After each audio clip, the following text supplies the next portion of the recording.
So yun mga kaparmer, kung napapansin nyo yung mga tanim ng strawberry, meron mga malalaki, meron mga maliliit.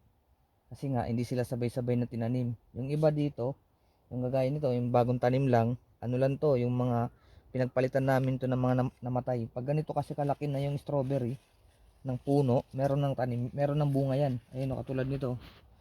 Ayun o, meron ng bunga yan pag ganito nakalaki. Kaya kung makikita nyo, alternate yung ano, medyo mayroong malaki, meron maliit. Ito, yung ano to, yung mga longlong to na mga tinanim ulit namin ng mga bago. Kaya ginawa namin tinanim to kasi bakante to. Kasi nga maraming namatay.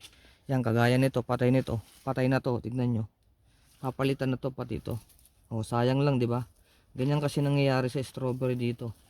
Kaya kung napapansin nyo, hindi pantay-pantay yung laki.